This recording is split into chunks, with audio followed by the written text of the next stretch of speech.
rendez-vous sur Europe 1. La santé et le bien-être, c'est sur Europe 1. Nous sommes avec vous, bien sûr, comme tous les jours, jusqu'à 16h. Et oui, on est là depuis 15h jusqu'à 16h, comme tous les jours. À mes côtés, bien sûr, le docteur Jimmy Mohamed. Et pour cette dernière séquence de l'émission, bien sûr, c'est Catherine Blanc qui nous rejoint en studio. Voilà, Catherine qui est sexologue et psychanalyste. Tous les jours, à la fin de cette émission, votre chronique. Catherine, aujourd'hui, on va répondre à la question qui nous a été laissée par Maëva, que Jimmy va nous lire tout de suite. Avec grand plaisir. Un ami m'a confié l'autre jour que sur les applications de rencontres, il se sent obligé de baisser son âge. Il marquait 34 ans alors qu'il en avait 40 en réalité. Je lui ai dit qu'il ne doit pas avoir honte de son âge. Qu'en pensez-vous ? Catherine, est-ce que c'est la loose d'avoir 40 ans ? Mélanie a bientôt 40 ans, elle le vit très bien. Donc pourquoi est-ce qu'on veut absolument qu'il balance mon âge comme ça gratuitement ? Oui, je balance le mien, j'ai 33 ans. Oui, ça c'est ce que vous essayez de nous faire croire. Il essaie de nous faire croire qu'il a 33 ans. Mais 40 ans, 34 ans, bon, est-ce que ça sert vraiment à quelque chose ? En fait, je crois que c'est la cruauté de notre civilisation qui, sur les magazines, les gens sont jeunes, très jeunes, on donne une idée de la maturité alors que souvent ce sont des jeunes gens qui sont mineurs.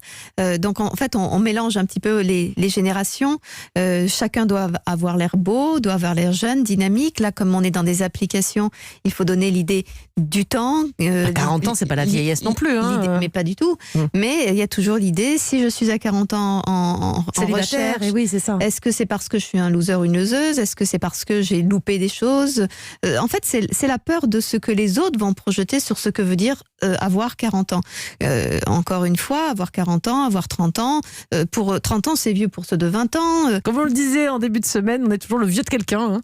C'est ça, on est toujours le vieux de quelqu'un, et donc on est aussi toujours le jeune de quelqu'un.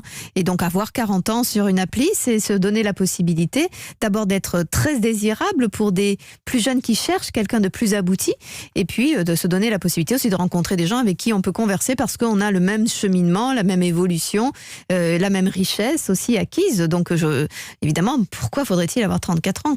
Est-ce que l'ami de Maëva n'est pas un petit coquin qui tout simplement veut rencontrer des personnes plus jeunes ? Parce que s'il dit qu'il a 34 ans alors qu'il en a 40... Il n'a pas forcément honte, mais en tout il cas... n'a peut-être pas envie des personnes de 40 ans de son âge. C'est peut-être là pas le vrai problème, mais la vraie interrogation. C'est vrai que, et peut-être plus particulièrement pour les hommes, toute la difficulté, c'est de chercher souvent beaucoup plus jeune que soi, plus jeune ou beaucoup plus jeune que soi. Donc si je m'annonce comme ayant 40 ans, je vais éliminer éventuellement les jeunes femmes que je voudrais pouvoir séduire. Ok, mais à ce moment-là, il faut quand même se dire qu'il y a aussi toutes les jeunes femmes qui ont envie justement d'un homme qui puisse être mature. Donc je crois qu'il faut laisser l'âge qui est le sien, parce qu'il y a toutes celles qui ne voudront pas, mais de toute façon qu'on ait menti ou non, ça va foirer. Et il y a toutes celles qui au contraire seront désireuses d'eux. Alors après, évidemment, il y a des femmes de 40 ans qui vont se manifester, mais peut-être qu'il trouvera au détour des femmes de 40 ans des fort charmantes. Puis il devrait arrêter quand même, parce qu'on est d'accord qu'à un moment donné, il y a la rencontre. À un moment donné, si ça marche, ça peut durer un petit moment. Il y a bien un moment où l'âge réel va ressortir, quoi. Donc, mais ça, c'est le problème des applications, c'est que les applications, c'est un peu comme le CV. Vous envoyez votre CV et vous mettez sur votre CV que vous êtes trop jeune, donc vous n'avez pas de compétences, vous avez quelques années de plus, alors là, vous êtes déjà un vieux et vous avez en rivalité à côté de vous des jeunes gens qui demanderont moins d'argent ou qui seront plus ceci ou moins cela. Donc, je veux dire, à un moment donné, on est ce qu'on est. Et ça ne sert à rien d'essayer de faire croire au réel quelque chose qui, de toute façon, dans le réel, va se mettre à jour. Donc, il faut pouvoir ne pas avoir peur et défendre sa position de son âge plutôt que d'avoir peur de l'idée et les projections des uns et des autres. Est-ce qu'à 40 ans, justement, il y a ce cap où tout d'un coup on a l'angoisse et on veut absolument paraître plus jeune ? Est-ce que le fait qu'il fasse ça à 40 ans et pas à 39 ans, ça prouve un passage voilà. Oui, vous savez, la crise de la quarantaine. Voilà. Vous savez, c'est la crise de la quarantaine, mais une fois qu'on a 40 ans, après on va se dire c'est celle de la cinquantaine. De toute façon, moi j'entends aussi ceux de la trentaine. Vous imaginez, Catherine, j'ai 30 ans, c'est horrible. Finalement, c'est toujours ces dizaines de plus qui nous plongent dans un autre imaginaire à conquérir, une autre vie à conquérir, avec l'idée qu'on laisse derrière soi un temps de jeunesse.